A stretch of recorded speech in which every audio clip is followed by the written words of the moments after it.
Então, a gente viu na reunião passada, né? Aliás, estamos já há umas duas ou três reuniões aqui falando sobre apego, aversão, orgulho, ignorância, visões errôneas, dúvida. Então, nós vimos alguns desses kleshas que são chamados kleshas mais básicos, né? Os kleshas base, os kleshas raiz, que são esses mecanismos que afligem a nossa mente. Mecanismo não é a palavra certa, né? Mas são as próprias aflições, são essas máculas, e todas elas derivam da ignorância, todas elas derivam do poder de avidia, do poder de atribuirmos erradamente, erroneamente, a noção de um eu inerente, a noção de um eu inerentemente separado. Então, a vidya é a causa do sofrimento, a vidya é a causa dessa condição samsárica em que estamos. E como a gente tinha conversado na reunião passada, isso faz com que a gente não consiga ter uma visão imparcial das coisas, uma visão imparcial dos fenômenos, uma visão imparcial da realidade, porque tudo é visto sob a ótica desse eu perturbado, desse eu que olha para si próprio e se vê como a medida de todas as coisas, e ele não vê que ele surge mediante causas e condições, de que há uma realidade para além dele. E por isso que eu sempre digo que o budismo Mahayana é de fato a tradição mais próxima do gnosticismo cristão. Porque no gnosticismo também teremos essa ideia, só que essa ideia ela vai aparecer de uma forma mítica. Ela aparece com a noção de Yaldabaoth, que olha para si mesmo e se julga o único Deus, se julga o único Criador. E julga então todas as outras coisas como a serviço de si próprio. E dele vem toda uma hoste de arcontes, as potestades de arcontes que vão representar diferentes vícios, assim como no budismo. A partir dessa ignorância, vem os outros kleshas. A partir desse eu que se auto-engana, surge aversão, surge apego, aversão, orgulho, as visões errôneas, a dúvida. Então, o que a gente vê aqui é que somente a busca pela sabedoria, somente a gnosis ou dhinana pode de fato libertar a mente, libertar o fluxo mental, aqui numa linguagem budista, né? Se fosse uma linguagem gnóstica, a gente falaria a alma ou a psique, pode libertar a mente, então, desse estado de sofrimento. Desse estado de sofrimento, porque é um estado de engano. E por ela agir sob um equívoco, ela acaba sofrendo. Então, e para isso vale buscar entender o que, que é a mente, como que a nossa mente funciona aqui. E lembrando, quem quiser contribuir, quem quiser, fica à vontade para levantar a mão, para ligar o microfone, né? E também para colocar aqui no chat. Quem quiser trazer contribuições. Hoje não tem tantos slides assim, porque eu acho que esse assunto talvez possa ser um pouquinho denso. Então a gente vai com calma aqui. Assim como temos ido com calma nas últimas reuniões também estudando o Abhidharma Samuccaya de Asanga. E quando a gente fala no nosso fluxo mental, tem algo que é essencial, que é fundamental nós entendermos na forma como o fluxo mental opera, na forma como a mente opera. A mente ela se colore com as coisas com as quais ela se envolve, né? Ou se colore pelas coisas com as quais ela se envolve. E ela vai agindo, sendo guiada pelas suas tendências, os seus samskaras, e sendo que a própria avidya, a própria ignorância, já gera um samskara, né? Já é uma tendência de ver o mundo, uma tendência cognitivo-existencial. Isso por si só já molda a forma como a nossa mente vai operar no samsara, vai operar neste mundo aqui. E essa mente, então, ela tem uma direcionalidade, ela tem uma volição, o que também a professora Jane Dulles gosta de traduzir como tom vibratório, que tem essa palavra sânscrita, né, que lendo de forma portuguesada é cetana ou chetana em sânscrito, e é justamente essa formação de tendências na mente, essa formação de samskaras, pela mente. Porque conforme ela vai se relacionando com as coisas, ela vai jogando a sua atenção naquilo, e como eu falei, ela vai se colorir. Então, e a partir desse colorir, ela começa a ter uma série de intenções, de volições em relação àqueles objetos com os quais ela se envolve. E aqui são objetos mentais mesmo. É claro que há um contato com o mundo externo, mas é a partir desse contato as coisas começam a se dar na nossa própria mente. Como já vimos aqui, isso é algo que a escola Yogacara vai enfatizar bastante e que é muito mal compreendido, né? Que não é que a realidade seja apenas a mente, como depois foi tardiamente mal compreendido, mas é no sentido de que quando a gente fala em fenômenos na literatura budista mahayana, o que que é isso que são os fenômenos? Porque se diz que tem os seres sencientes e que tem os fenômenos. E fenômenos é tudo aquilo, compreendem tudo aquilo com que o eu se relaciona, com que a mente se relaciona, a mente dos seres sencientes. Só que essa relação, ela se dá muito de uma forma mental, na verdade, né? Eu tenho um contato com o mundo externo, só que o problema é que como eu tenho esse filtro, que é o meu eu, essa minha mente que está perturbada pelo poder da ignorância e, e que surge nessa condição de agregados e de faculdades dos sentidos que não dão conta de ver a realidade tal qual ela é, né, a realidade última das coisas, ou a natureza última das coisas. Então, a minha relação com o mundo ela é sempre mediada, ela é mediada por uma consciência dual. E por essa consciência dual, eu coisifico tudo aquilo com que eu me relaciono, inclusive as pessoas. Tudo vira uma coisa na minha cabeça. Tudo vira um objeto. Eu sou o sujeito. E essas coisas são os objetos que eu vou predicar. Então, a partir daí, a minha mente ela vai gerar uma série de tendências em relação a esses fenômenos. Esses fenômenos que estão pululando na nossa mente, essas coisas, tudo aquilo com que eu tive contato e que agora virou coisas na minha mente. Eu coisifiquei, eu objetifiquei aquilo. Isso é um mecanismo chamado de Pradinapti, Vidinapti, na verdade, né, em sânscrito, que é essa coisificação, às vezes também tem um termo bem da filosofia que se usa também, reificação, mas que é basicamente você objetificar as coisas, você se vendo como sujeito e as outras coisas, né, sempre nessa relação sujeito-objeto.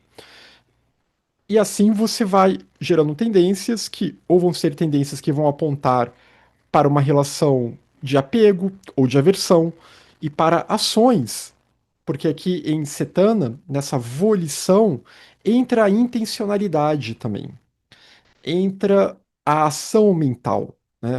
Lembrando sempre que o karma mental, ele é intenção.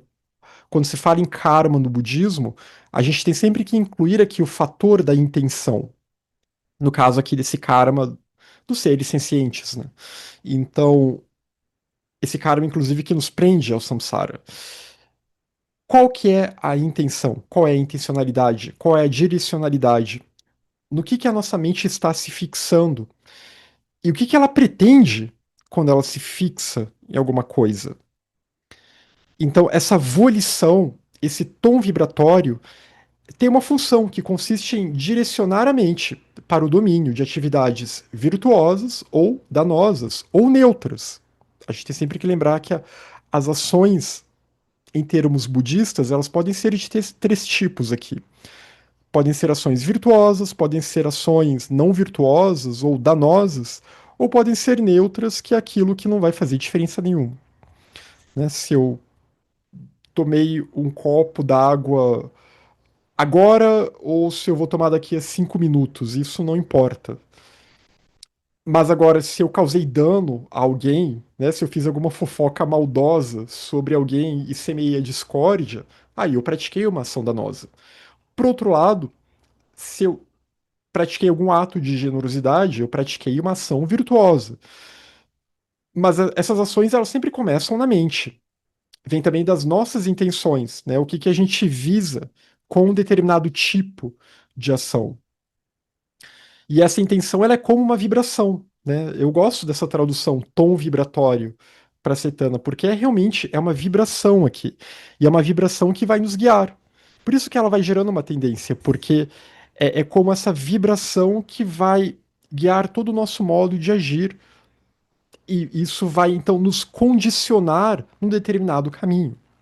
Samskara também pode ser traduzido como formação, né? Mas é uma formação que se dá muito via movimento também, muito via ação, samskara karma. E tudo isso vai depender desse tom vibratório, né? Em relação a que a minha mente se atrai, ou para onde eu levo a minha atenção. Para quais estados mentais que eu cultivo, com o que eu nutro a minha mente. Porque com tudo com que a mente se relaciona, ela vibra. E ela vibra criando uma realidade, projetando uma realidade. A partir desse entendimento de que os fenômenos são mentais, de que as coisas com as quais nós nos relacionamos no mundo interno, no mundo externo, devido ao poder da consciência dual, mediado aqui pelos seis sentidos, né, os cinco sentidos mais a mente pensante, eles vão criar toda uma realidade na nossa cabeça. Eles vão traduzir todas essas experiências que a gente tem com as coisas externas de uma determinada forma dentro da nossa cabeça. E seres sencientes, diferentes classes de seres sencientes, virão já treinados, ou não treinados, mas virão configurados de determinadas formas para perceber o mundo de determinados jeitos. Certamente um animal ele vê o mundo de uma forma, um cachorro vê o mundo de uma forma muito diferente de um inseto. E nós vemos o mundo de uma forma muito diferente que um cachorro e que um inseto.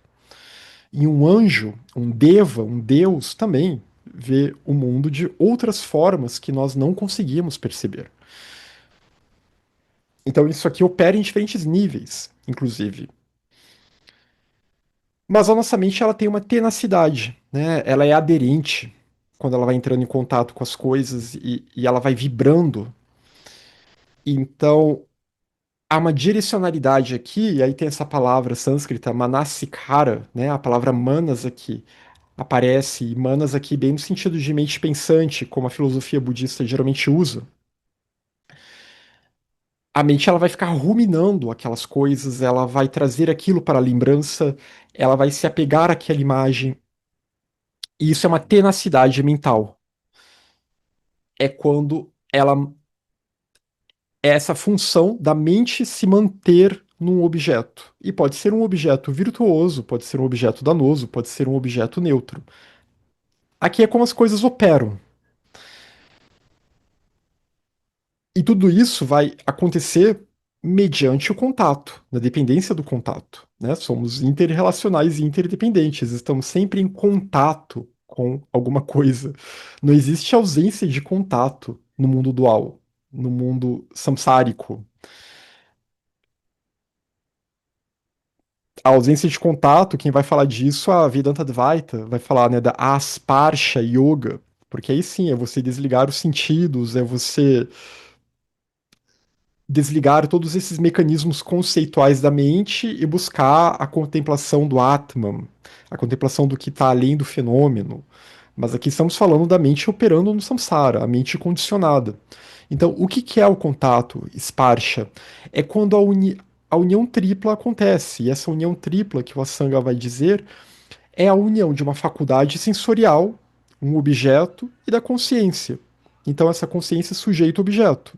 Essa consciência que tem essa noção de dualidade, né? Essa noção de um eu que vai interpretar o que é aquele objeto a partir do contato que ela tem mediante um sentido. Né? Eu olhei para algo.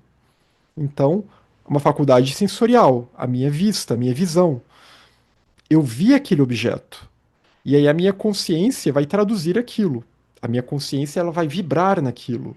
Ela vai se focar naquilo e aquilo vai virar alguma coisa na minha mente. Aquilo vai suscitar alguma tendência na minha mente, vai reforçar alguma tendência ou vai virar uma nova tendência na minha mente. Então, e a função disso aqui é dar uma base. A função do contato é dar uma base e a sensação. Porque para que tudo isso aconteça, para que eu consiga traduzir essas experiências, eu vou traduzi-las a partir da sensação que eu tenho no contato com alguma coisa.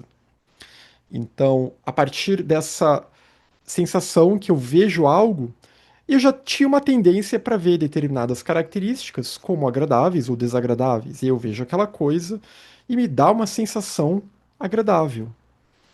E aí depois a gente vê todo aquele mecanismo dos skandhas, né, dos agregados, porque aí da sensação vem uma percepção, né, e aí da percepção aquilo vai reforçar uma tendência, vai vir uma tendência que pode ser uma tendência de apego, se for ou de desejo, se é uma sensação agradável. E tudo com essa consciência vidinana, a consciência dual que opera de forma sextupla, digamos assim, que opera alinhada com os cinco sentidos e com o pensamento. Isso pode me dar uma vontade de agir de diversas formas, de formas virtuosas, de formas neutras, de formas não virtuosas, de formas danosas. O que que é a vontade aqui? É a vontade de agir, é o desejo de agir que está em relação direta com o objeto desejado, quando eu almejo alguma coisa. E isso consiste em dar uma base ao vigor, né? Há uma relação aqui com a própria víria, inclusive, né? Com a reta energia, que pode não ser reta também, né? Pode ser apenas uma energia que já está desviada, que já não está mais reta, que já não é mais víria. Mas o fato é como que eu vou, eu vou ter ímpeto. E vigor é muito nesse sentido, né? Aquele ímpeto de ir atrás daquilo que eu desejo, daquilo que eu almejo. E aqui tá falando em termos bem neutros mesmo. Pode ser algo ruim, pode ser algo bom, mas é necessário ter esse desejo de agir, é necessário ter essa vontade de agir. E para isso também é necessária a determinação, que é a ação de permanecer fixo no objeto da sua escolha. E que então essa função aqui, deixa eu só mudar uma coisa na minha tela que estava me atrapalhando. Pronto. A sua função consiste em não voltar atrás na própria decisão, né? Quando você tem uma determinação que você se fixa naquilo e aí você não volta para trás. Você não desiste. E a nossa determinação, ela pode ir por diferentes caminhos. Eu posso ter uma determinação em relação a algo ruim, né? E eu insisto naquilo. Eu insisto num caminho malfadado. Eu insisto em algo que eu não vou conseguir, ou algo que nem tem porquê eu querer aquilo. Mas também eu posso usar essa determinação para boas ações. Essa determinação, por exemplo, de praticar o Dharma, de me dedicar a uma Mahayana e não voltar atrás, né? Então, ter esse tipo de determinação que vai estar ligado no seu aspecto virtuoso, vai estar ligado aqui também com a convicção, com a fé, Shraddha, né, que a gente até acho que vai rever esse termo aqui hoje. E é interessante esse termo que está aqui em sânscrito para essa palavra que foi traduzida como determinação. E nenhuma tradução do sânscrito nunca é muito perfeita, nenhuma tradução é perfeita, na verdade, nunca. Mas essa palavra adimoksha, né, que Adi é aquilo que é primordial e moksha é o sentido de libertação. Então, a determinação, o permanecer fixo num objeto por escolha e como que isso pode levar, então, para algum nível de libertação aqui. Se a pessoa justamente não voltar atrás na própria decisão. E o que é a contínua lembrança? Diga, Jane. Boa Ah, que noite, bom que você todo está mundo. aqui. Boa noite. É porque o Admoksha eu achei interessante, eu não tinha me dado conta disso ainda. É formado, né, por Adi, primordial, Sim, Moksha, libertação.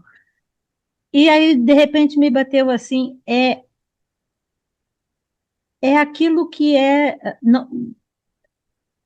primordial para você chegar na libertação, tipo, é a porta. Você sim, tem que chegar até ali. Então, as outras, porque isso tem uma questão de sequência, né? A uhum, direcionalidade, Chetana, o contato, essa vontade de fazer, né? De agir, de se sim. determinar. E aí, o Determinação. Admoksha, cheguei na porta. Eu tenho que chegar nessa porta de entrada. Que aí o resto, o Moksha vem. Achei É, muito interessante. Não tinha pensado para ver a palavra. porque senão a pessoa vai voltar atrás, né? Senão ela não vai ter essa determinação. Ela vai, chega, mas aí depois ela volta atrás. Mudei de ideia, né? Porque você Então, muito bem disse, desculpa que eu estou de coisa sem abrir. Você muito bem disse que tradução sempre tem problemas, é. né? E eu gosto de tentar entender o termo. Então, determinação para alguns talvez não soe essa ideia. Uhum. É, é aquilo que você só tem isso na frente. É o que é. É o Se, que se o é. teu foco é moksha, é a libertação, você tem que abrir essa porta, você tem que chegar nessa direção. É muito legal. A determinação fica muito mais convincente aqui. Muito bom. Verdade. Obrigada. E me lembra Sim, coisas que a gente Aline. viu na Voz do Silêncio, né? Que chega um ponto do caminho que não pode retroceder, não pode voltar atrás, não tem. Mas aí também é aquele ponto que a pessoa já tá com essa determinação. Isso não é porque não pode voltar, é porque simplesmente não faz sentido. Não faz sentido voltar, né? Ela não vê outra possibilidade. Exato. Muito legal. Alguém mais gostaria de contribuir aqui até esse ponto? Ou se não podemos continuar? Deixa eu ver se tem alguma mãozinha levantada aqui, que eu nem sempre consigo ver todo mundo. Ok, vamos então para o próximo. Opa. Ah, é aqui. Então agora a gente vai para contínua lembrança, porque, né, para ter determinação, não pode esquecer da determinação. Tem que ter uma boa lembrança. Tem que ter uma boa memória, uma reta memória. Essa é uma palavra que eu acho bem interessante em sânscrito, né? E eu sei que a Jane gosta desse termo também, até se ela também quiser contribuir É em porque relação ela a essa aparece palavra. demais. Ela Eles usam aparece muito, demais né? essa palavra em muitos contextos, Em né? muitos contextos, né? É um termo muito importante e interessante, esse smriti, né? Eu me acostumei a traduzir como contínua lembrança, como a gente vê muito em textos tibetanos. Então, e sempre em contextos das paramitas, né? Ela sempre é relacionada no Lamrim com a paramita dhyana, com a paramita da plena atenção. E o que que é essa contínua lembrança, então? É o não esquecimento pela mente com relação ao objeto experienciado. A sua função é a não distração. Que os textos do Lamrim vão sempre explicar que se você medita e chega a determinados estados meditativos, e não precisa ser um estado avançado, mas se você, por exemplo, está meditando sobre a paciência, na hora do vamos ver, tenha a contínua lembrança da paciência. Se você medita sobre a generosidade, na hora que a coisa pega, tenha contínua lembrança da generosidade. Na hora que os kleshas, as perturbações começam a aparecer, não deixa essa contínua lembrança daquilo que você certamente já experienciou em meditações e pelo estudo também, e pela reflexão e pela prática, não deixa aquilo ir embora da sua mente. Porque senão até aquela determinação que a gente viu, ela vai ser ferida, ela vai ser danificada. Se a gente não tem essa contínua lembrança. Essa palavra também às vezes é traduzida como plena atenção, atenção plena, mas a indiana também, né? De novo, as questões aí do sânscrito. Mas é claro que está muito ligado à ideia da prática da meditação, e em grande parte a importância de meditar A importância de buscar uma prática meditativa tem muito a ver com isso, né? E quando não estamos meditando, como a gente tenta então ter essa contínua lembrança? A gente alimenta o nosso fluxo mental na prática meditativa. Eu acho que para todo mundo aqui, que eu sei que todos vocês vêm meditando já há bastante tempo, já há algum tempo, todo mundo aqui tem alguma experiência com a prática meditativa, vocês percebem como a nossa contínua lembrança ela muda bastante em momentos quando talvez a gente não esteja meditando tanto quanto a gente costuma meditar, ou tanto quanto gostaria. Eu percebo até que nas reuniões, nos estudos, quando eu vou apresentar. Se é um dia que eu não consegui meditar naquela hora tal que eu sempre medito, parece que tem alguma coisa aqui na mente que não tá dando. Eu tô tendo que ter um esforço redobrado para conseguir. Mas se eu tô num período da vida que eu tô conseguindo meditar 3 vezes ao dia, a coisa flui muito mais fácil.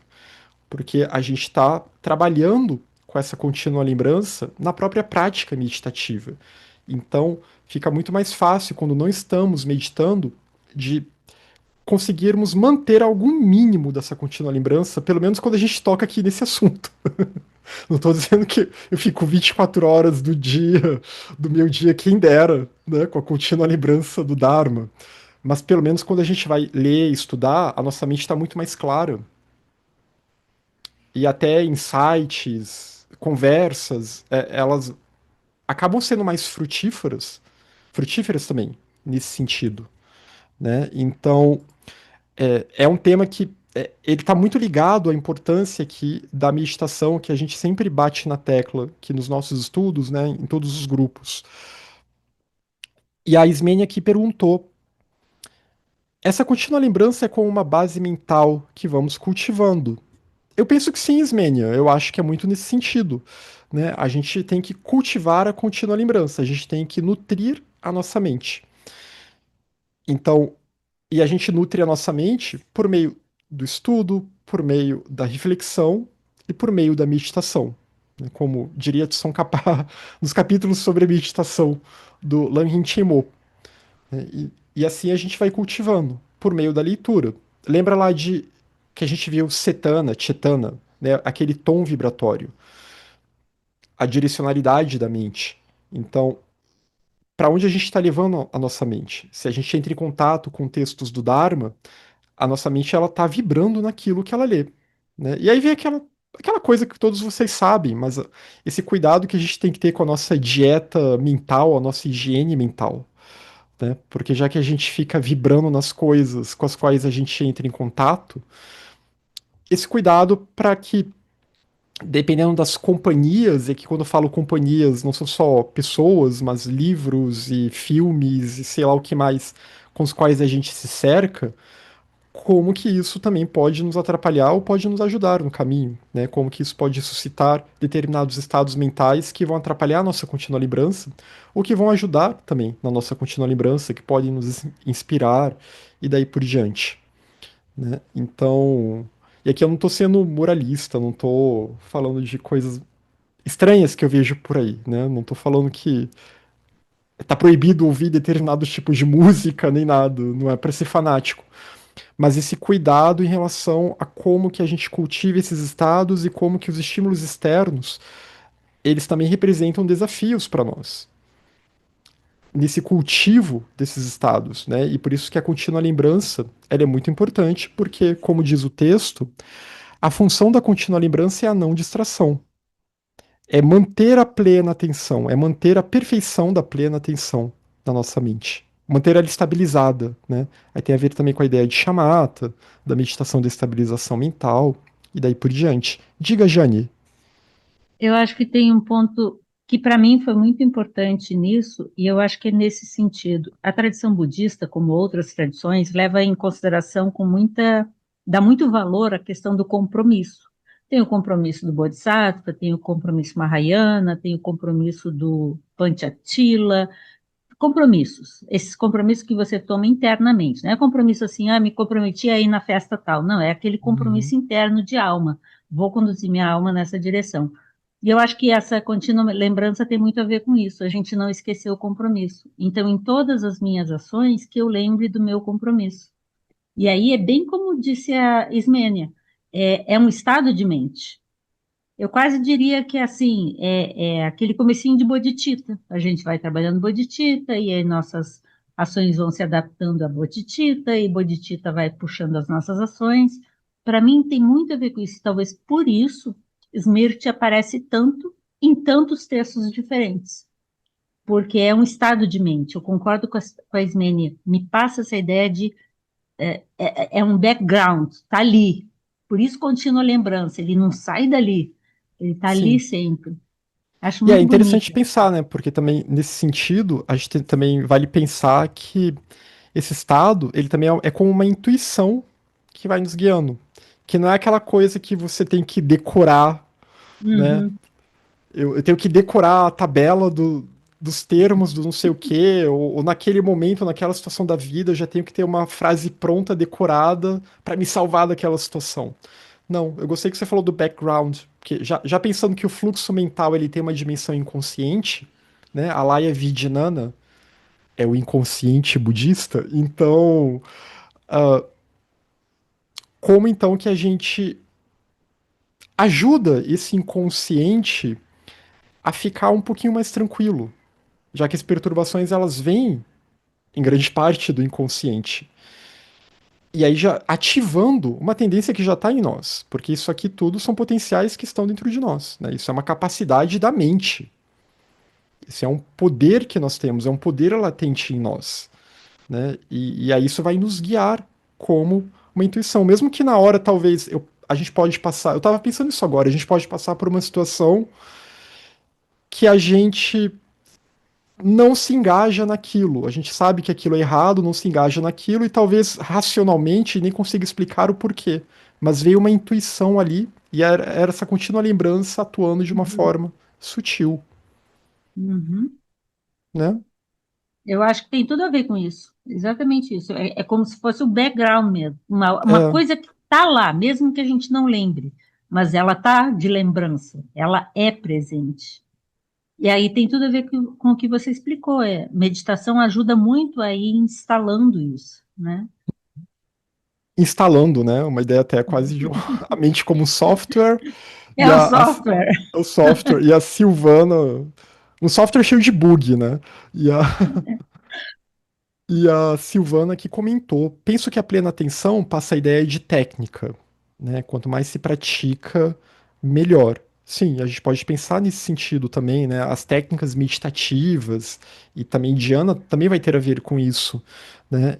E a contínua lembrança tem algo mais, tem a motivação altruísta aí, né? Que a Jane também comentou aqui, bodhicitta.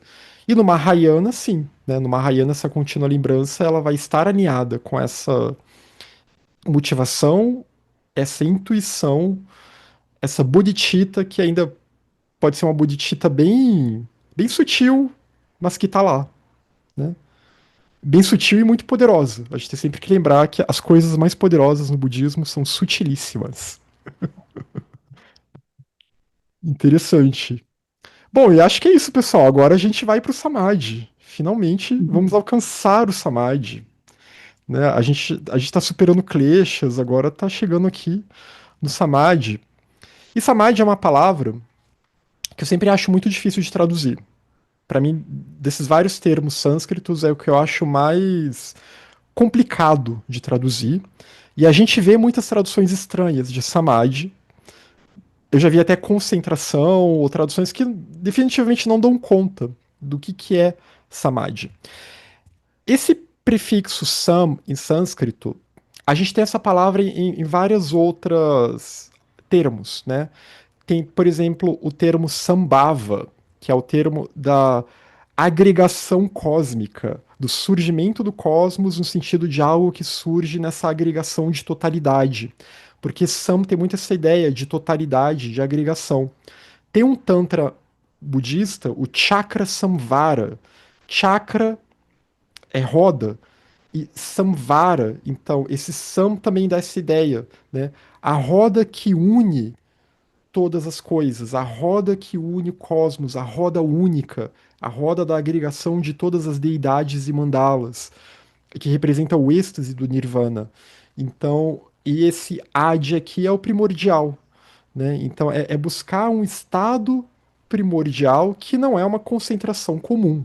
E aí a gente tem que tomar muito cuidado, porque a gente vai ver por aí que algumas outras escolas, às vezes, que vão lidar com meditação, elas reduzem muito o samadhi.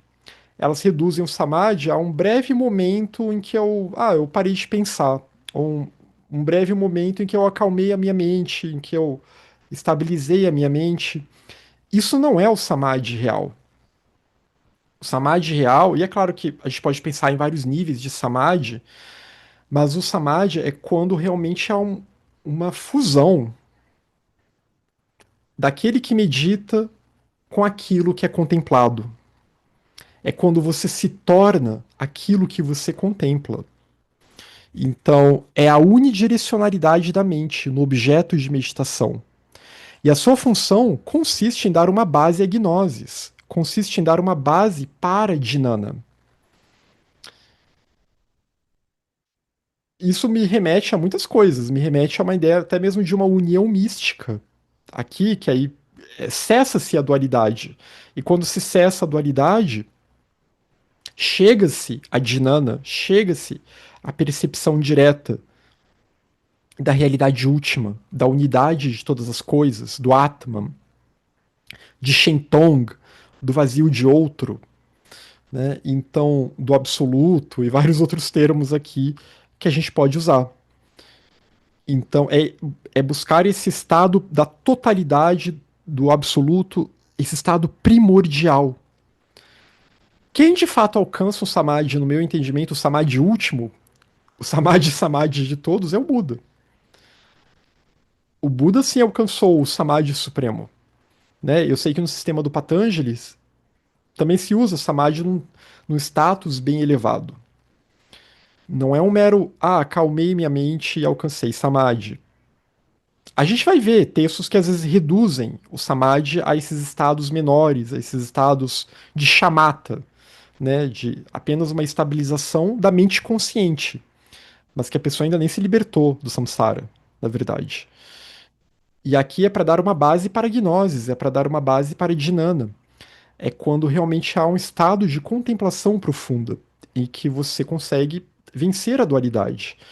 Então, esse samadhi ele tem que estar amparado por prajna, ele tem que estar amparado pelo discernimento, pela sabedoria, ele tem que estar amparado pelo vazio, pela noção de que o eu é vazio, de existência inerente. Senão é impossível chegar a dhinana, é impossível chegar à reta percepção, ou a percepção direta, ou a gnosis da realidade última. Não sei se a Jane, acho que ela não tá aqui agora, até se ela quiser comentar algo também sobre essa questão do Samadhi, mas depois a gente pode voltar, quando ela voltar, né? Então aqui a gente viu a importância aqui do Samadhi e também, Bruno, eu estou diga, aqui, tá. mas a reunião não é minha, a reunião é sua. Eu só estou de Não, eu metida aqui sei, porque mas eu é porque gosto do eu sei que é um assunto. tema também que você já estudou bastante, Eu não então tenho acho que. experiência com Samadhi. Samadhi para mim está um pouco distante.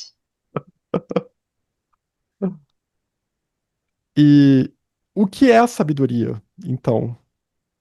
E com a sabedoria, alguém aqui tem experiência? Alguém aqui alcançou Prajna?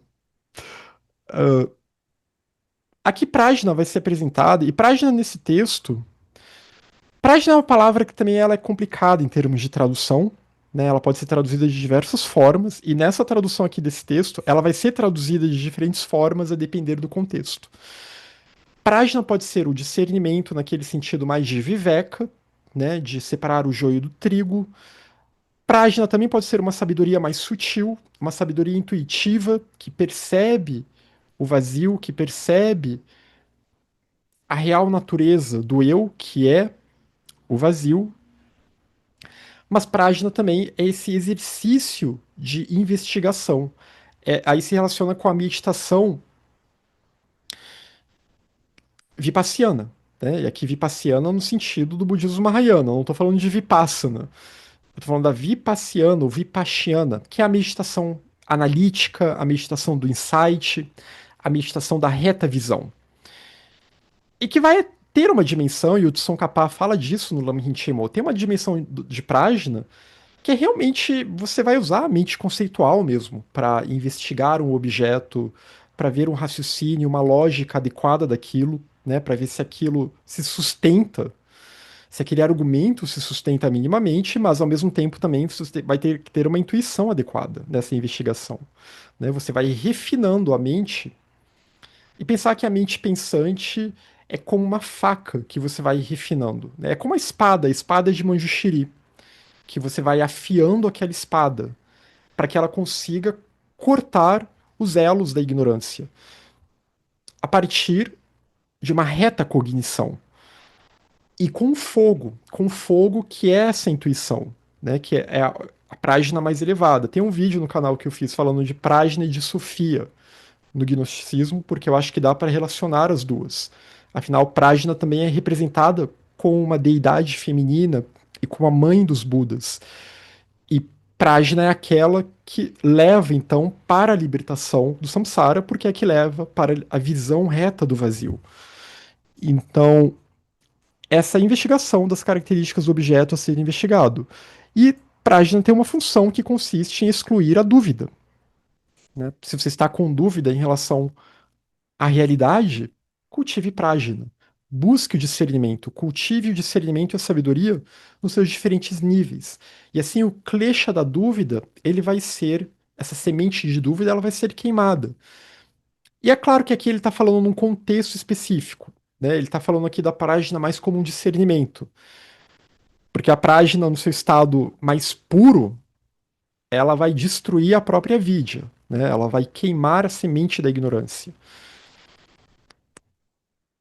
Mas tendo um discernimento adequado, uma página nível um, digamos assim, adequada, isso vai te ajudar a não ter dúvida e vai te ajudar a ter a fé ou a convicção, que é Shraddha, que é a convicção plena e firme com relação àquilo que existe. A alegria serena relativa a boas qualidades e a aspiração pela prática do Dharma. E a sua função consiste em dar uma base à vontade, que a gente tinha visto anteriormente, né?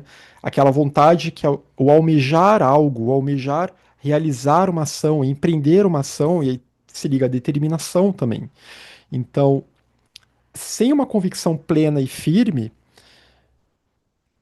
a pessoa não vai conseguir avançar no caminho, porque aí o klesha da dúvida vai ficar atuando. E falta de convicção também é falta de discernimento, é falta de contínua lembrança.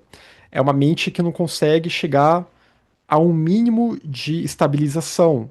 Então, é necessário buscar cultivar essa convicção. E como que se cultiva essa convicção? Muito pela prática. De novo, é buscando estudar, refletir e meditar. Buscando integrar o Dharma na sua vida. E aí, com o tempo, quem sabe a pessoa vai se convencendo, né? Se convencendo um pouquinho mais a cada dia, a cada momento, a cada vida. A cada nascimento, a cada vida, ela vai se convencendo e essa convicção ela vai se fortalecendo a cada vida, ou a cada momento desta vida também. E também é necessário ter vergonha na cara. É necessário ter o autorrespeito. E aqui tem esse termo hiri, que eu acho curioso, porque é um termo que isso aparece em alguns mantras, esse hiri, representando uma consciência purificada, mas ele não é pronunciado. Em algumas mandalas do Om Mani Padme Hum, o hiri, ele aparece lá, no centro do lótus, né? Mas a gente não pronuncia ao entoar o mantra. E esse hiri é a vergonha de fazer o mal a si próprio. E a sua função consiste em dar uma base à abstenção de más condutas. Se você tem convicção no Dharma, você vai cada vez mais evitar incorrer em ações danosas, né? Você vai cada vez mais ter mais shila, ter mais harmonia, mais ética.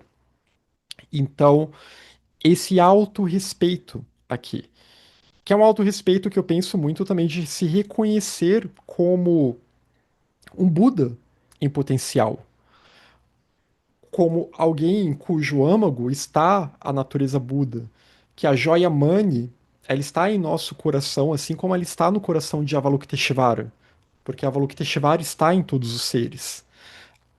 Avalokiteshvara é o Atman, é o Christus, é o nosso verdadeiro mestre, ou o nosso mestre último, como diz a voz do silêncio. Então, essa vergonha de fazer o mal a si mesmo, sabendo que fazendo o mal a si mesmo significa que incorrer em ações danosas que vão gerar um karma negativo.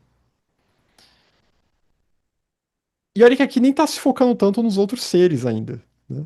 Mas é aquele é o autorrespeito aqui, né? Sabendo o seu valor enquanto um Buda em potencial, enquanto alguém que tem esse potencial de iluminação e de libertação e que está nessa preciosa vida humana, nesse precioso nascimento humano.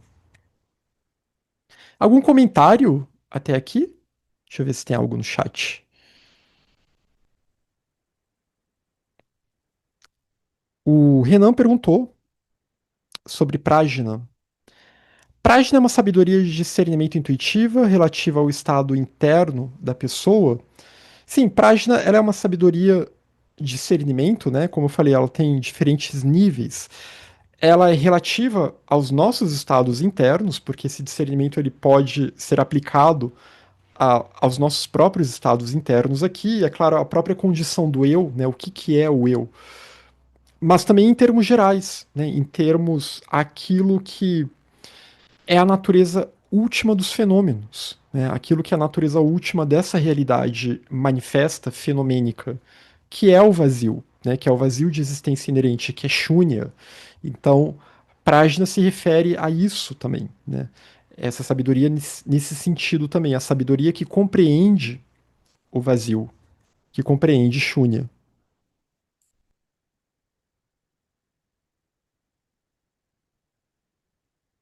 E, bom, acho que não tem mais nenhum comentário. Vamos para o próximo slide. Ok. E tendo autorrespeito, também ter a modéstia. E aqui o que ele vai dizer, o que que é a modéstia? É o refrear de fazer o mal por causa de outra pessoa. Isso a gente vê em outros textos, textos tibetanos. Isso, em textos tibetanos, às vezes, isso é traduzido também como um certo senso de vergonha ou de decoro. Aqui foi como modéstia, não sei qual que seria a melhor tradução, mas modéstia é sempre uma virtude adequada, né? Desde que não seja uma modéstia falsa, uma modéstia dissimulada. Como a gente até falou sobre essa questão, né? Que às vezes é um orgulho que se finge de modéstia, mas uma modéstia real e em que você se percebe como alguém que está de igual para igual com os outros, há um senso de equanimidade. Então você não vai fazer o mal porque isso vai causar desconforto em relação aos outros, ou vai causar sofrimento nos outros, ou vai causar um sofrimento em relação a si mesmo, vendo como os outros estão desconfortáveis em relação a você. Então é esse refrear de fazer o mal, né? Esse senso de modéstia que funciona aqui como um antídoto para o orgulho. A gente vê aqui que várias dessas virtudes agora que estão aparecendo, elas vão servir de antídotos para uma série de kleshas, a modéstia para o orgulho, o, a fé para a dúvida, a sabedoria para a dúvida, para a ignorância. O autorrespeito também vai servir em relação à aversão, né? A gente pode pensar em relação ao apego também, dependendo de como determinados apegos nossos ou aversões que a gente tem fazem com que a gente cause dano a nós mesmos. E a modéstia aqui também vai refrear o poder do orgulho. E o que é a ausência de ganância? É o não apego à existência condicionada ou aos elos da existência condicionada. Sua função consiste em dar uma base à cessação da má conduta, né, de uma conduta inadequada, uma conduta danosa. Uma vez que você vence a ganância, aqui a ganância está ligada ao apego. A ganância está ligada ao klesha do apego, a perturbação do apego, raga, né, que nós vimos na reunião passada. Então, essa ausência de ganância é o não apego à existência condicionada ou a esses elos da existência. Se eu não me apego ao samsara e não me apego aos elos do samsara, eu não tenho por que ter ganância, eu não tenho por que. Se eu entendo que eu não devo me apegar a esse senso de eu não tenho por que querer ficar acumulando coisas somente para mim. E só isso já gera uma grande mudança na pessoa. Só isso já leva a pessoa a ter uma conduta harmônica, de novo. A paramita shila, ela aparece aqui de forma implícita, né? A ética aparece aqui de uma forma implícita. E o que é a ausência de ódio? É a ausência de malevolência com relação aos seres vivos, ao sofrimento e às condições do sofrimento. E a sua função consiste em dar uma base à cessação da má conduta. Então, é a ausência de você ter uma malevolência, uma má intenção em relação aos outros seres. E tanto a ganância quanto essa malevolência, que a gente também vê muito traduzido como malícia ou mal querer, né, são as chamadas ações errôneas da mente. Daquelas 10 ações não virtuosas, né, as ações de mente elas vão incluir aqui essa malevolência, vão incluir a ganância e vão incluir também as visões errôneas. Então, não ter malevolência, e assim você não terá, você não é um sinal de que você não tem ódio em relação aos outros, né? Não tem uma intenção maléfica em relação às outras pessoas, porque o ódio ele começa com esse tipo de intenção. Não deseja o sofrimento para o outro e nem as condições de sofrimento para outra pessoa, né? Não se alegra, não tem prazer quando vê o outro sofrendo. E isso já vai refrear bastante a má conduta e vai evitar bastante karma negativo para nós, né? Vai evitar uma série de tendências negativas para nós também. E o que é a ausência de delusão, né? E tem essa palavra sânscrita, morra, que pode ser traduzido como delusão, às vezes se traduz como ilusão também. Delusão é um neologismo, mas delusão em português, né? Que vem do inglês delusion. Porque não é aquela ilusão no sentido de que eu estou vendo uma miragem, mas é meio que é um estado de delírio, mas que também não é tão extremo quanto o delírio. Então, é um modo de confusão, né? É uma outra palavra que dá para incluir aqui.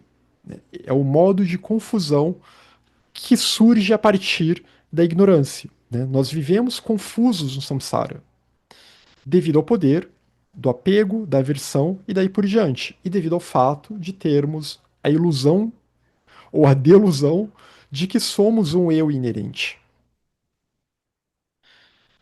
Então, a ausência disso, a ausência da delusão, é o conhecimento intuitivo e a reflexão concernente aos resultados das ações. Né? Esse termo vipaka, que significa as consequências das ações, o resultado das ações ou amadurecimento do karma, vipaka karma, o karma maduro, que é quando eu vou sofrer as consequências ou os efeitos daquela ação. Então, uma vez tendo esse conhecimento intuitivo e essa reflexão concernente a esses resultados, né, eu vou refrear as minhas ações não virtuosas. Significa que eu não estou mais tão confuso assim, porque uma pessoa confusa, ela vai jogar a gasolina no fogo. Uma pessoa confusa, ela vai, para tentar sair de um estado de perturbação e de sofrimento, ela vai acabar se engajando em mais perturbação e mais sofrimento. É aquela coisa, eu senti que eu fui injustiçado na minha vida, e aí eu vou responder isso com uma vingança ou causando injustiça para os outros também. Eu estou agindo nesse modo de confusão. Né? Alguém está falando mal de mim, eu vou falar mal dos outros também. Então, mas tendo um conhecimento intuitivo, essa ausência de delusão, isso tem a ver com prajna também. Né? Isso tem a ver com viveka, com esse tipo de discernimento. E tem a ver com a contínua lembrança que a gente tinha comentado aqui. Né? Essa contínua lembrança do Dharma que vai nos guiando e que vai evitando intuitivamente que a gente. Ou uma contínua lembrança da natureza divina, da interdependência,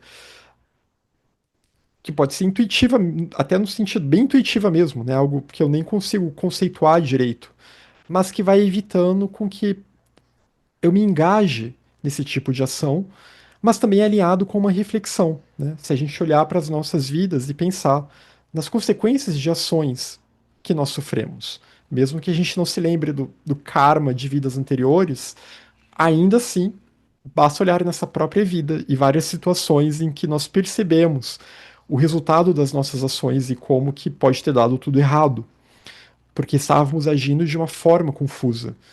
Então, esse conhecimento intuitivo e a reflexão concernente aos resultados das ações, concernente aos ensinamentos também, né?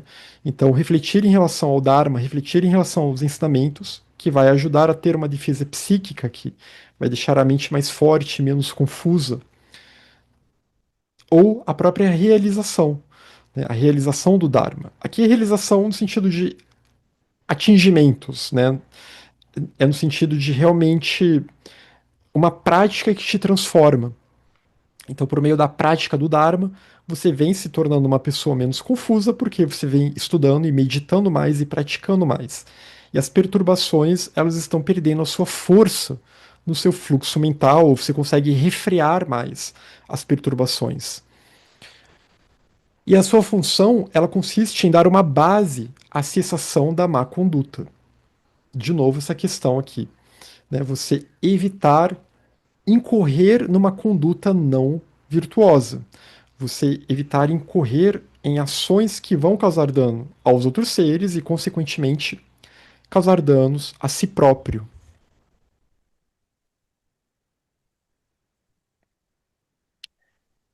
E para isso é necessário energia. Para fazer todas essas coisas aqui, é necessário muita energia. E o que, que é Virya? Que eu gosto de traduzir como reta energia, e tem várias outras traduções que nós já vimos aqui, né? Mas reta energia é aquela energia que ela é bem direcionada, é aquela energia que ela não se desvia, não se desperdiça, é aquela energia que ela é virtuosa. E vire o esforço mental firme, dirigido para coisas favoráveis, seja na preparação ou na prática, né? Na preparação de alguma prática ou na própria prática. E a preparação aqui pode incluir as intenções também, que depois eu vou colocá-las em prática. Então, esse esforço mental firme, esse direcionamento mental adequado e também a ausência de fraqueza, a ausência de letargia, a ausência de regressão, né? Eu não regredi no caminho, porque havia muita víria. E também numa falta de insatisfação. Se a pessoa sofre muito de insatisfação, insatisfação aqui nesse sentido de melancolia, de tristeza, de desestímulo. Isso é falta de víria, isso é falta de energia, né? A energia ela se perde e a pessoa se deprime.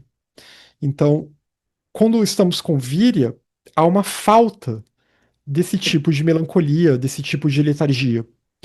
E a função de víria, ela consiste em realizar a plenitude e completar a senda. Se a pessoa não tiver essa reta energia, ela não vai para frente no caminho.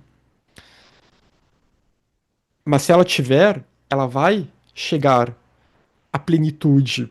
Talvez não agora, porque o caminho é gradual, é longo, etc. Mas ela está se direcionando para isso, para essa completude da senda, seguindo numa direção favorável. Porque viria isso, essa energia em que você está indo numa direção adequada, né? No reto caminho, no nobre caminho óctuplo. E Viria também é representada por um fogo. A gente vê até naquele diagrama da imagem de Shamatha, tem um ponto lá quando estão guiando o elefante, que tem uns fogos que aparecem, e que aquilo é a víria que é necessária para que aquela mente ela consiga alcançar a estabilização mental. Então, até estados que a gente muitas vezes associa como mais passivos, entre aspas, com uma plena atenção, como o próprio samadhi, né? Mas são estados que precisam dessa energia, que precisam dessa vitalidade. Sem essa energia, esses estados eles não se sustentariam. Então é necessário ter essa energia. E a víria também, a gente pode pensar nela a forma de alimentar a víria em nós e de desalimentar a víria em nós, né? De desperdiçar essa energia, que são aqueles cuidados que a gente tem que ter com a nossa vida diária, que a gente vê aqui com frequência, que os textos falam com frequência, né? O cuidado com a alimentação, uma alimentação que seja viva, para que alimente a nossa vitalidade, uma alimentação adequada, alimentos que não vão deixar a gente pesado, né? Que não vão ser tamásicos, que não vão nos deixar mais letárgicos. O cuidado com o sono também. Se a gente não dorme direito, se a gente não dorme, essa energia ela vai embora. A gente vai acabar ficando mais apático, né? E é uma apatia, nessa apatia pode vir uma agitação, mas que não é essa víria. É uma agitação mais de uma ansiedade, porque o organismo ele está meio desesperado por energia, né? E aí ele começa a entrar em piripaque. Então, cuidado com o sono, cuidado com a alimentação, mas o cuidado também com os problemas com os quais a gente se envolve, né? Não ficar arranjando problema à toa, não ficar se envolvendo com situações com as quais nós não precisamos nos envolver, não ficar caçando problema, caçando treta, caçando confusão, porque isso também suga e tira a nossa energia, né? Diga, Jane. Não, eu só ia comentar, tu estava dando exemplos de palavras, eu acho que aí na 14 vale muito a palavra Uhum. desânimo. Ah, sim. É o oposto É. de desânimo, porque desânimo é o quê? É falta de ânima, é falta de Uhum. alma, falta de energia, né? Energia nesse sentido de aquela energia interna. Então, eu gosto muito da palavra desânimo nesse sentido, que você estava usando, os opostos, né, de víria. Sim. É interessante pensar nisso, né? Porque até essa palavra insatisfação aqui era bem nesse sentido e estava me faltando essa palavra que acho que desânimo aqui casa muito bem, né? E viria também. Aqui nesse trecho ele não fala disso, mas a gente vai ver nos textos do Lamrim, nos textos do Lojong, como que Virya tem uma relação com o entusiasmo na voz do silêncio, né? Tem essa relação com o entusiasmo, com coragem. Então, Virya também é um antídoto para o medo. E Virya também tem uma relação com a alegria também, Uhum, porque ela tem uma relação com o otimismo. Você tá no reto caminho. E você sabe que você é capaz de superar os obstáculos. Tá, talvez não agora, mas em algum momento vai. Tenha paciência, tem que ter a paciência junto com Virya. Eu sempre gosto de pensar em Kshanti e Virya, a paciência e a reta energia como paramitas que andam muito juntas, gêmeas, né? Porque sem paciência, a minha Virya, a minha energia se desperdiça. Mas ao mesmo tempo, se eu tiver paciência, mas não tiver energia, essa paciência ela pode se degenerar nesse desânimo, ou numa letargia, numa apatia, né? Alguém mais gostaria de comentar alguma coisa? como é que diz o Tsongkhapa? É, esqueci a primeira palavra. E irreversível perseverança entusiástica. Como é? Eu acho Ah, que é isso esqueci. mesmo. Não, tá faltando, são quatro palavras. É, É com D a primeira. Ah, mas não importa. depois a Só gente procura. irreversível perseverança entusiástica já é Já, bastante. já tá bom. Já tá Mas muito tem bom. uma quarta palavra, uma primeira palavra aqui que eu estou esquecendo. Mas eu penso que hoje Víria é um grande. Bom, hoje, ou desde tempo sem início, sabe-se lá. Víria é um grande problema. Porque eu penso que hoje a gente vive numa sociedade que ninguém tem energia pra nada.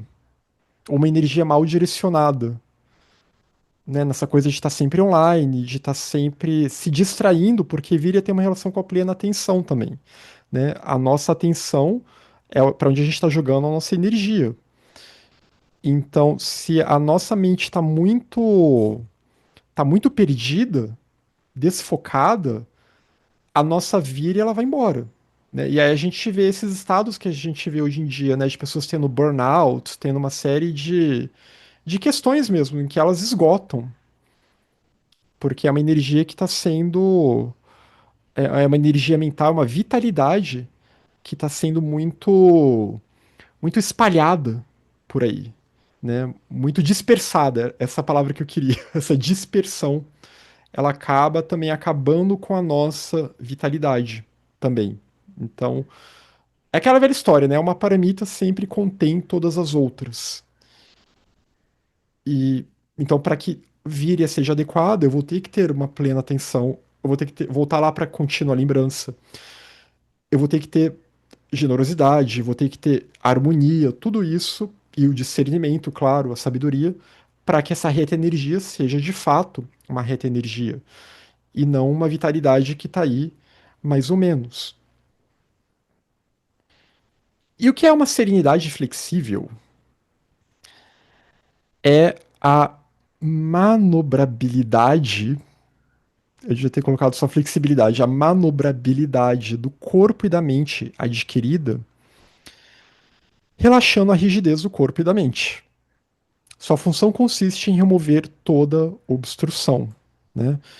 Então, a mente aqui, quando a gente fala em plena atenção, em shamatha, em samadhi, etc., a mente ela é uma mente que ela é flexível, mas é uma mente, é um corpo que é flexível também, né? E os indianos têm muita preocupação com essa questão de um corpo flexível. Os chineses também têm essa preocupação, né? Um corpo flexível é um corpo maleável, é um corpo que flui com a harmonia da vida.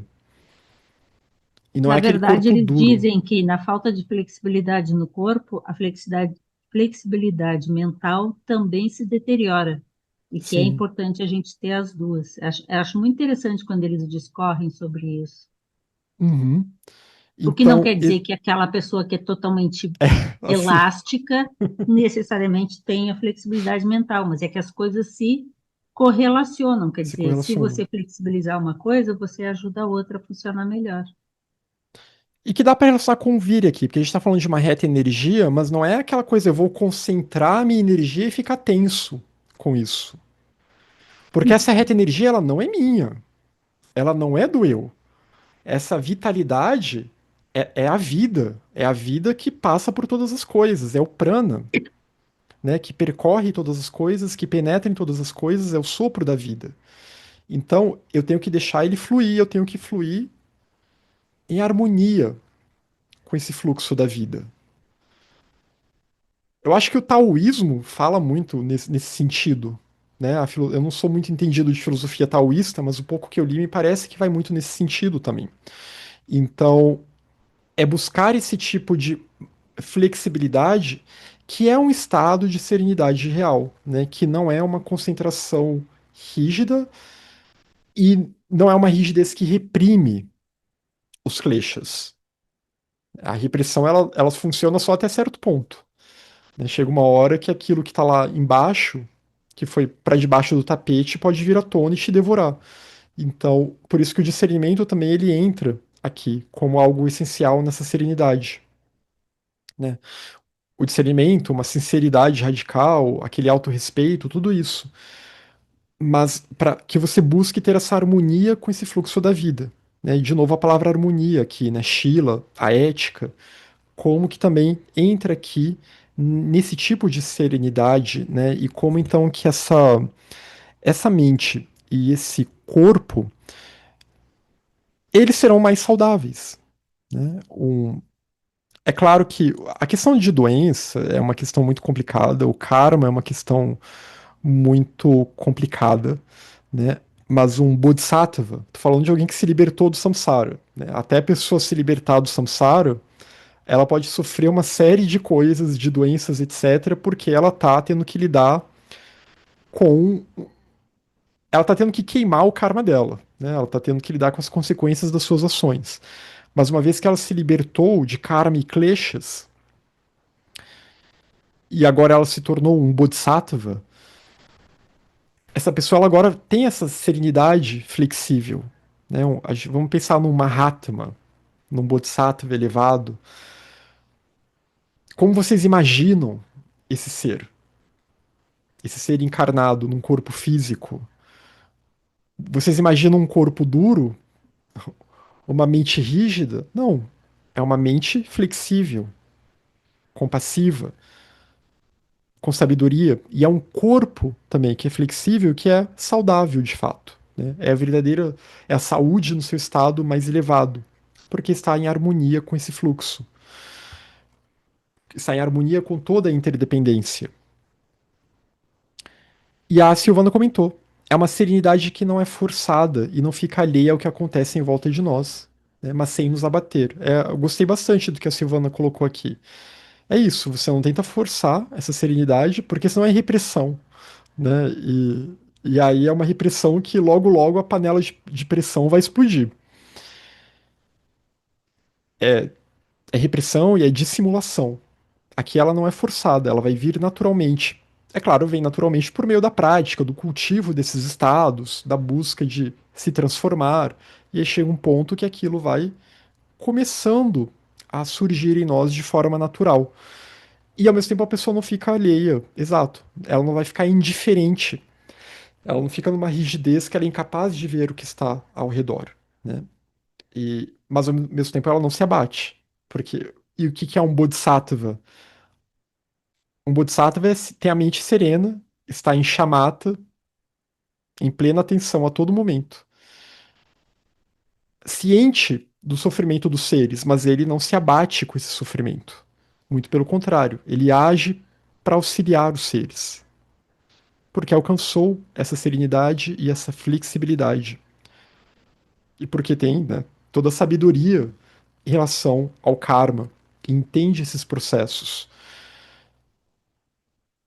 A gente pode pensar também em relação à própria prática da meditação, né? Muitas pessoas, às vezes, praticam a meditação de uma forma meio errada, achando que se eu tô ouvindo um barulho do outro lado da rua, então eu não posso, eu não vou conseguir meditar ou aquilo necessariamente vai me atrapalhar. Aquilo pode me atrapalhar ou pode não me atrapalhar. Porque a verdade é que quando a gente medita, na verdade a mente ela vai perceber, conforme ela vai ficando serena, ela vai perceber barulhos que não estavam antes chegando aos nossos ouvidos. De repente, qualquer coisinha que acontece do outro lado da rua, você vai conseguir notar aquilo. E isso é bom, é um sinal de que a mente está se expandindo. Mas aí você não pode se abater e não pode se distrair com aquilo. Né? Tem que manter essa serenidade. E por isso que ela tem que ser flexível. Você percebe, mas não se deixa levar por aquilo.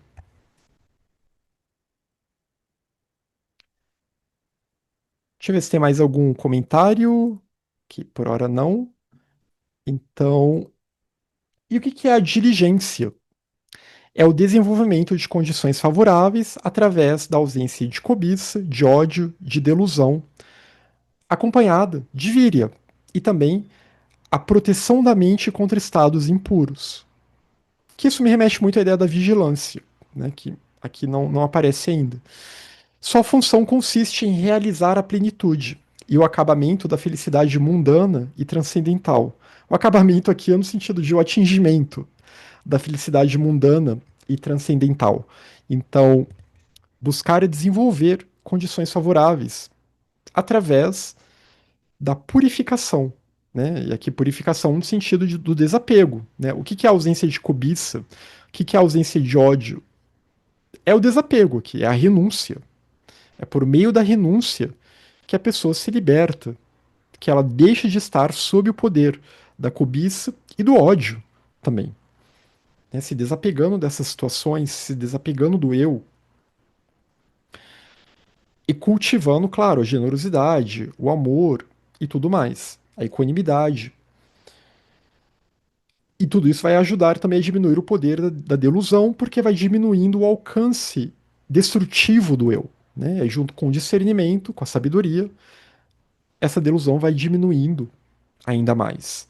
Então é aquela coisa que a gente vê na tradição cristã, né? Seja dócil como uma pomba, né? E ao mesmo compassivo como uma pomba, e ao mesmo tempo tem o discernimento da serpente, de um naga, de uma serpente da sabedoria.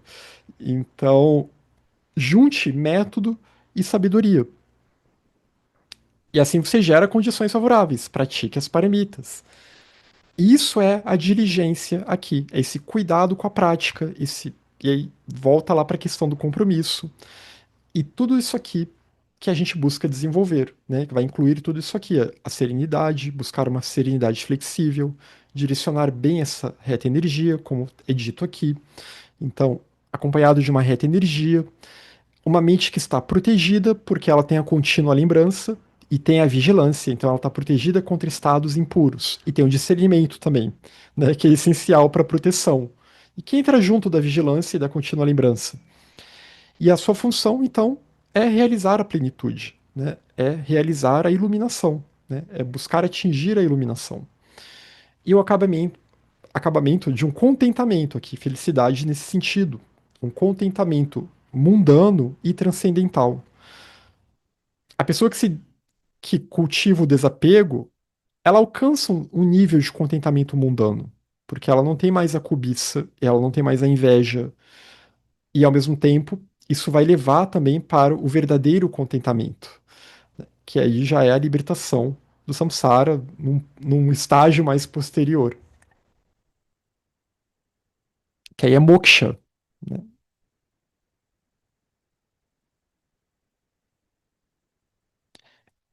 E o que é a equanimidade?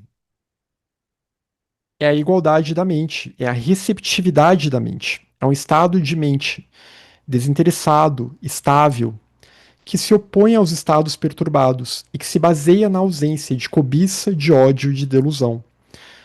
E que é acompanhada de vigor, é acompanhada de víria. E a sua função consiste em não dar ocasião às contaminações. Então, essa equanimidade, que também a gente já viu bastante, né, um tema essencial no Mahayana e no budismo em geral, na verdade, é quando você percebe que está todo mundo no mesmo barco. Né? E quando você percebe que esse jogo de desejo e repulsão, atração, repulsão, apego, aversão, desejo, ódio, cobiça, ódio, que seja, tudo isso é um produto dessa delusão, desse modo de confusão e da ignorância. E que todas as pessoas são afligidas, todos os seres no samsara são afligidos por isso. E a partir daí, então, você pensa que não vale a pena. Né? Não vale a pena alimentar esse jogo. Não vale a pena você seguir por esse mesmo caminho, porque você entende, observando os outros, que isso resulta em sofrimento e que você está nessa mesma situação que os outros. E aí isso diminui o poder das contaminações.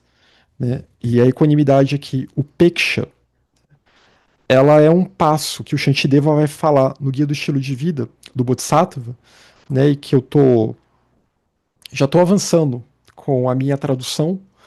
A tradução já está pronta, já estou, na verdade, fazendo a revisão e será publicado talvez ainda esse ano pela editora Garbalux. Mas enfim, o Shantideva ele vai falar da importância de equalizar eu e outros. Né? Estamos todos aqui nesse mesmo barco. E aí depois vem toda a questão do Lojong, que é eu já trocar eu por outros. E que vai ter a ver também com Karuna. Né? E eu achei curioso que aqui Karuna está relacionado com a não violência, com a Himsa também. Porque uma vez que a equanimidade, não deve haver palco para a violência. E o que é a não violência? O que é a ahimsa? No sentido Mahayana, é a compaixão que faz parte da ausência de ódio. E a sua função consiste em não atormentar o coleguinha, não causar tormento aos outros, né? Não ser uma fonte de tormento para os outros. Porque a palavra ahimsa geralmente se traduz como não violência, mas a ahimsa é mais do que isso. Literalmente é isso, né? Rimsa é violência, a é o não, mas a rimsa é uma valorização da vida, né? E é algo que o jainismo, que é uma escola filosófica com a qual o Siddhartha teve contato, enfatizava bastante. Uma escola que já enfatizava muito o vegetarianismo, assim como outras escolas indianas, se baseando nessa questão, né? Você valorizar a vida, ter compaixão para com todos, então você busca não ser um tormento para os outros seres. E essa ideia da compaixão, ela sempre vem junto com essa valorização da vida, reconhecendo que essa vida que eu tenho é a mesma vida de todos os outros. Que aí se liga também a ideia da equanimidade. Mas o que é o apego aflitivo, né? Ele estava falando A gente aqui estava vendo uma série de virtudes, agora volta aqui para os vícios, volta aqui para as perturbações, né? Tudo aquilo que precisa ser purificado por essas virtudes, né? Como, por exemplo, esse apego aflitivo, o apego normal, aqui eu coloquei o aflitivo só para reforçar, é o apego aos três reinos da existência. E a sua função consiste em engendrar sofrimento, né? Cada ser no seu devido reino, cada ser que está no samsara, ele vai se apegar ao seu modo de existir, guiado pela ignorância, guiado por um falso senso de eu, de separatividade. Isso vai acabar por gerar sofrimento em diferentes níveis. É claro que o sofrimento no inferno é muito diferente do sofrimento no mundo dos deuses, mas ainda haverá sofrimento nesses mundos. E no mundo humano, né, não precisamos nem falar muito sobre isso agora. E o que é a repugnância? É a má vontade com relação aos seres vivos, ao sofrimento e às condições do sofrimento. Sua função consiste em fornecer uma base para um estado miserável e para a má conduta. Então, quando você tem uma má vontade em relação aos outros e em relação ao sofrimento alheio ou ao próprio sofrimento, né, você não quer sofrer e você vira a cara, então, para o sofrimento. Né? Você não tenta aprender com aquilo de alguma forma, você não tenta buscar entender as causas daquilo e superar aquilo. E ao mesmo tempo, em relação aos outros seres vivos também, né? Você evita lidar com o sofrimento alheio, você evita auxiliar os outros. E isso gera uma certa má vontade aqui. E isso vai gerar também um estado miserável, vai gerar uma má conduta, porque você ficou indiferente, né? Você ficou indiferente e tentou negar algo pelo qual você também vai passar. A gente vê isso muito. E em relação à morte, por exemplo, né? Pessoas que, quando alguém morre, ela se afasta, ou quando alguém tem uma doença grave, aí se afasta daquela outra pessoa porque você não quer ter que lidar com aquele sofrimento daquela outra pessoa, né? Tem aquele medo de você se contaminar com aquele tipo de sofrimento, de que aquilo vá acontecer com você, né? Quando a gente vê o processo de envelhecimento das pessoas também, né? Como as pessoas vão se afastando daquele idoso também, porque o envelhecimento vai nos lembrando da morte também, né? E as pessoas vão se afastando daquilo, vendo que aquela pessoa talvez não seja mais tão lúcida, etc. E você tem medo porque possivelmente você também passará por aquilo. Então, isso vai gerando uma má vontade em ajudar os outros, né? Quando vê alguém miserável e você fecha a cara também, e você vai tentando ficar num tipo de existência, vai tentando virar uma ilha, tentando preservar o seu eu de todas aquelas coisas que te lembram do que é desagradável no samsara. Muito aquela história do Buda, a história lendária do Buda, claro, que o, o rei Suddhodana, o pai do príncipe Siddhartha, tentou ocultar o sofrimento do seu filho.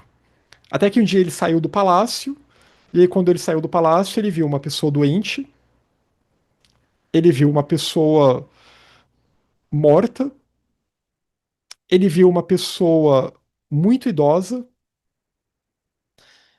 e ele viu uma pessoa que estava. Que essa pessoa idosa que estava doente, né? E também ele viu um monge, alguém que tinha renunciado àquele modo de existência mundano, né? E que buscava um outro modo de vida. Então, só aquelas chamadas quatro visões que o Siddhartha teve e que o levam, então, a seguir o seu caminho nessa história lendária, né? Que depois ele vai embora do palácio e tudo mais.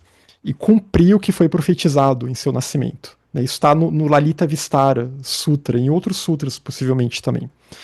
Né? Então, como que essa má vontade em relação ao sofrimento é, no fundo, uma tentativa de você fechar os olhos para o samsara, para o que é o samsara, para as quatro nobres verdades, que o sofrimento está aí e ele opera em diferentes níveis, né? Nascimento, envelhecimento, adoecimento, morte, em relação à mudança e em relação ao próprio estado de existência em que estamos, em relação a esse senso de eu separado.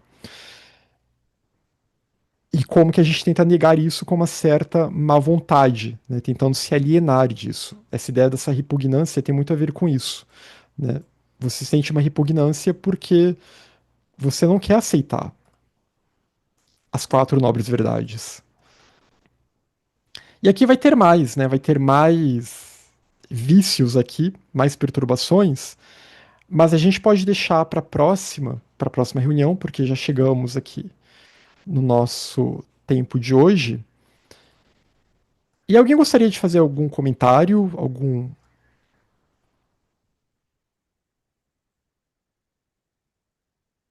algumas últimas considerações?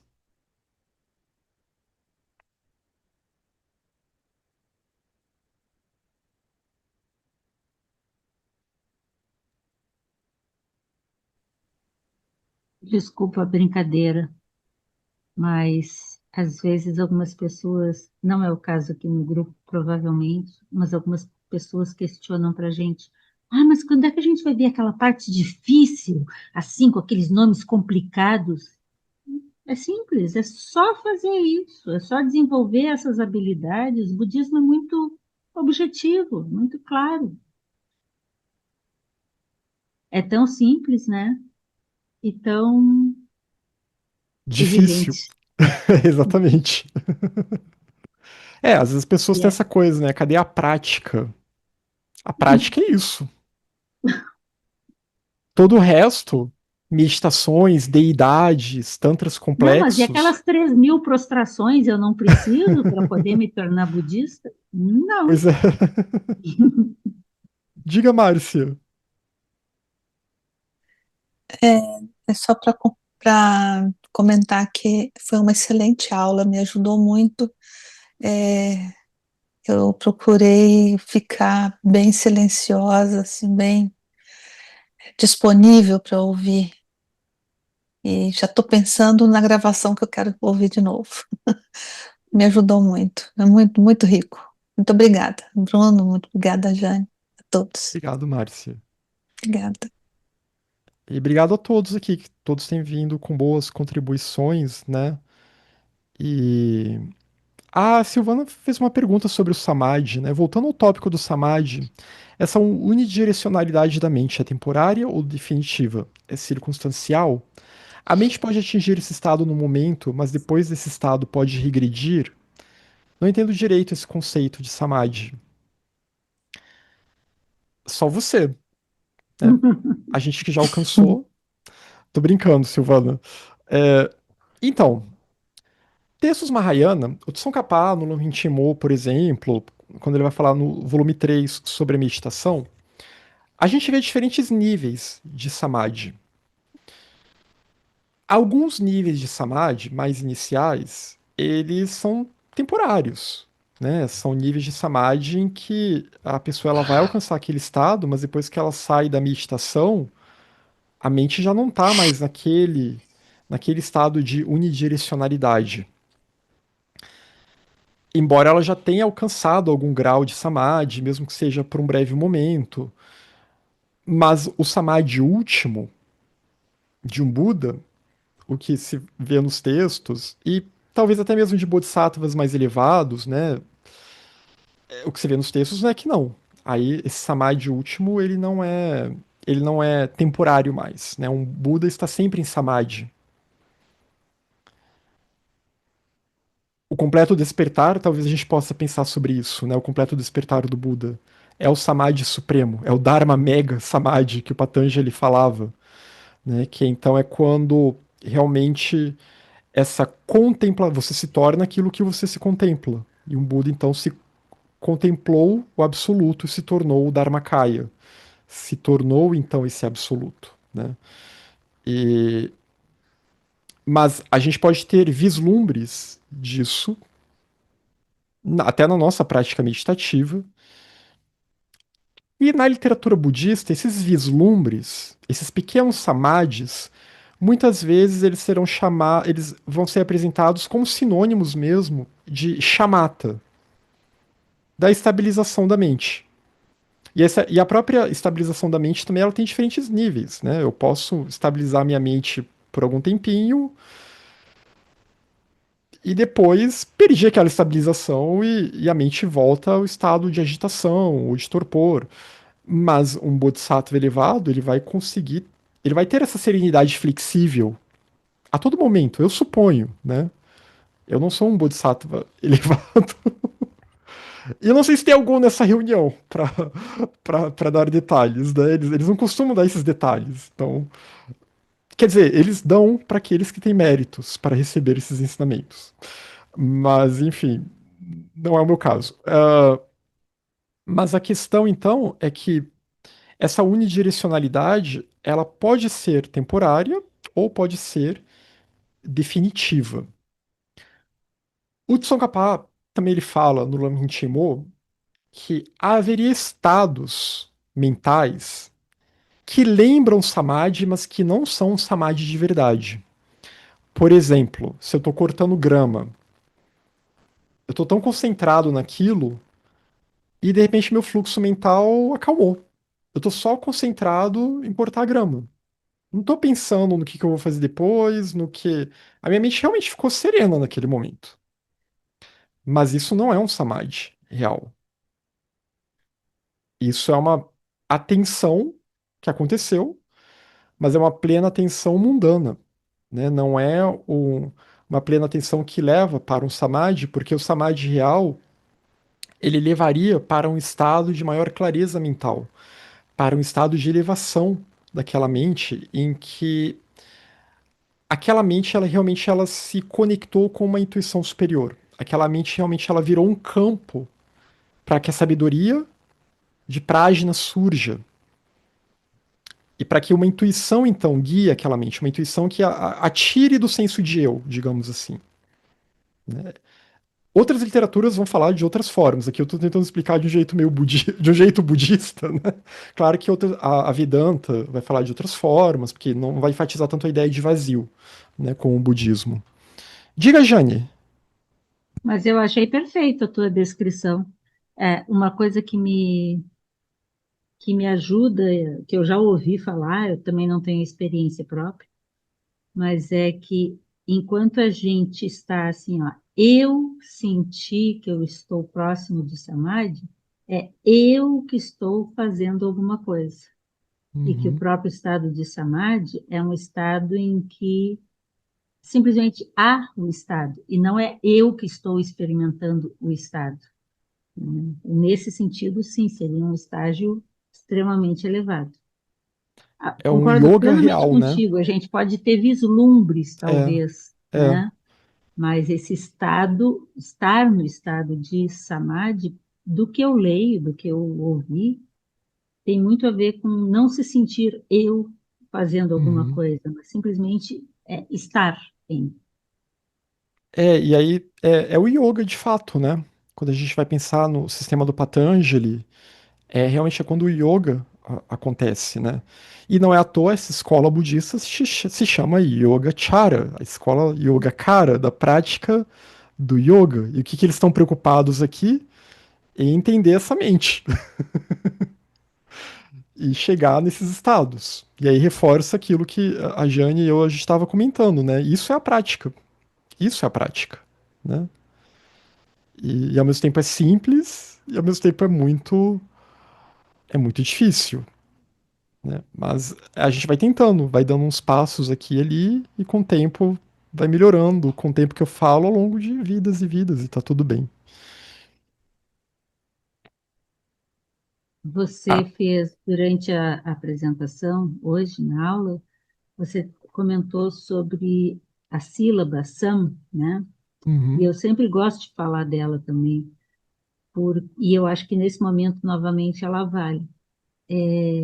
SAM tem a ver com, e eu acho que é uma limitação de culturas diferentes.